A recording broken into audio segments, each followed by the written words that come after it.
Hello दोस्तों, नमस्कार। मैं हूं सागर और फिर से एक बार आप सबों के लिए एक नया टॉपिक नए वीडियो के साथ में आया हूं।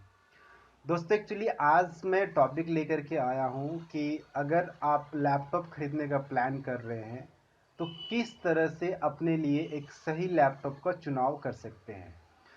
इस लॉकडाउन में बहुत सारे लोगों ने मुझसे ये सवाल पूछा है कि मैं कौन सा लैपटॉप लूं और बजट के अनुसार से।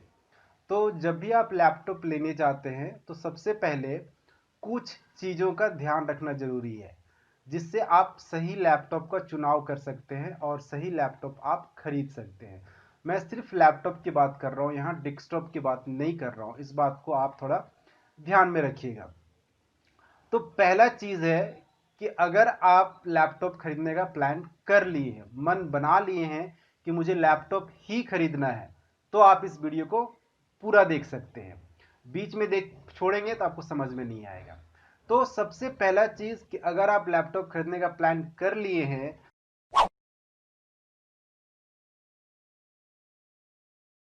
तो आपको पहला क्वेश्चन अपने आप से करना है कि हम किस पर्पस के लिए लैपटॉप लेना चाह रहे हैं, आप किस काम के लिए लेना चाह रहे हैं। क्योंकि ये बहुत बड़ा एक सवाल उठता है कि हम किस लिए लेना चाह रहे हैं लैपटॉप, क्यों ले लैपटॉप, क्या कारण है लैपटॉप लेने का।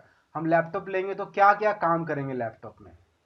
ठीक है, मैं ये बजट वालों के लिए बात कर रहा हूँ, जिनके पास बहुत पैसा है, जिनको शौक से लेना है, उनके लिए मैं बात नहीं कर रहा हूँ। शौक से लेने के लिए आप जो भी चाहे लैपटॉप ले सकते हैं, प्रॉब्लम नहीं है। बट जिनके पास बजट नहीं है, मैं उनके लिए ये बात कर रहा हूँ। तो पहला चीज हो गया आपका कि पर्पस क्या है।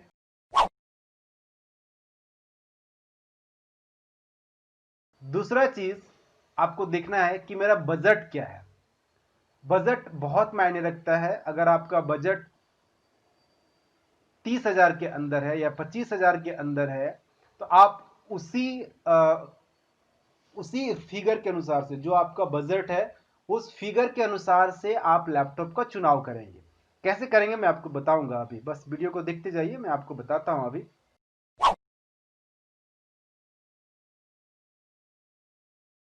थर्ड में आपको इस बात का चुनाव करना है या सोचना है कि क्या मैं जिस लैपटॉप को अभी ले रहा हूं, मेरा कुछ दिन के बाद ऐसा कुछ काम बढ़ेगा जो पर्पस अभी है, ये पर्पस आगे चल के बदल सकता है।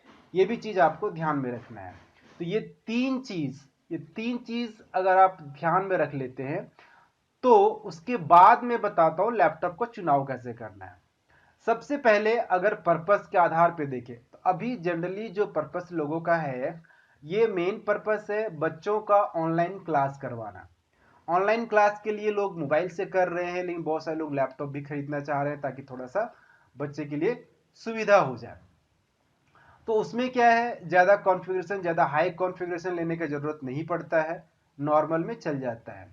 लेकिन अगर आपका प्लान है कि बच्चों के साथ मैं अपना ऑफिस का भी काम करूं, तो आपको फिर उसके अनुसार से बजट करना होगा।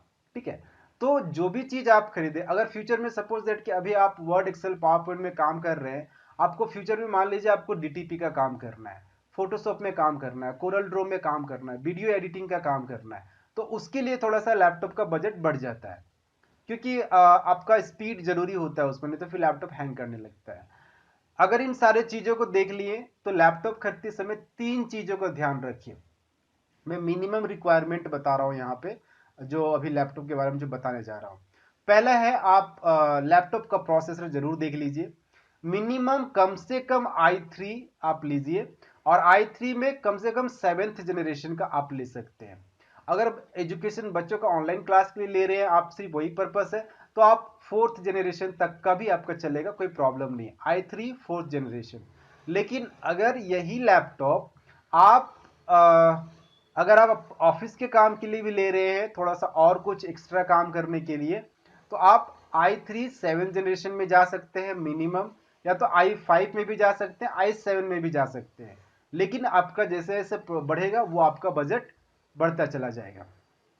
सेकेंड आता है रैम। मिनिमम 4 GB रैम आप देख लीजिए। मिनिमम 4 GB रैम तो आपका रहना ही चाहिए लैपटॉप में। और 4 GB रैम के साथ में अगर आपका फ्यूचर प्लान है कि मेरा कुछ और काम बढ़ सकता है, तो आप जरूर पूछ लीजिए उनसे कि रैम का स्लॉट कितना है। लैपटॉप में जो रैम लगता है उसमें 1 स्लॉट है या 2 स्लॉट है, क्योंकि मिनिमम 2 स्लॉट होना जरूरी है अगर फ्यूचर प्लान के लिए ले रहे हैं। तो बाद में आप उसको अपग्रेड कर सकते, किया जा सकता है अगर 2 स्लॉट रहता है तो। तीसरा आता है हार्ड डिस्क स्टोरेज डिवाइस के ऊपर, जहां पे आप डेटा को रखते हैं। तो डिपेंड करता है कि डेटा आपके पास में कितना है या आगे फ्यूचर में कितना डेटा होगा। इसके अनुसार से आप मिनिमम अगर मैं बोलूँ तो 500 जीबी आप सोच सकते हैं 500 जीबी तक लेने के लिए। और अगर अभी जनरली जितना लैपटॉप में आ रहा है 1 टीबी सब में लगभग लगभग आ रहा है, ठीक है। अगर आप अच्छा लेने जाते हैं तो 30,000 के अंदर का आप लेते हैं तो 1 टीबी आपका हार्ड डिस्क मिल जाता है, i3 या i5 प्रोसेसर मिल जाता है आपको 7 जनरेशन का, और 4 जीबी रैम आपको मिनिमम मिलता ही मिलता है। तो इन सब चीज़ों को लेने के पहले आप देख लीजिए कि ये सारी रिक्वायरमेंट अगर मेरी है तो पूरी हो रही है कि नहीं। तो दोस्तों अगर ये वीडियो आपके लिए लाभदायक रहा, अगर ये वीडियो आपके लिए यूजफुल रहा, तो प्लीज़ नीचे में सब्सक्राइब बटन है उसको दबा दें और साथ में बेल आइकन को भी दबा लें, और इस वीडियो को अपने दोस्तों के साथ शेयर जरूर करें और जाते जाते लाइक जरूर कर दें। तो धन्यवाद दोस्तों, अगले वीडियो में मिलते हैं फिर एक नए टॉपिक के साथ, तब तक के लिए शुक्रिया, थैंक यू दोस्तों।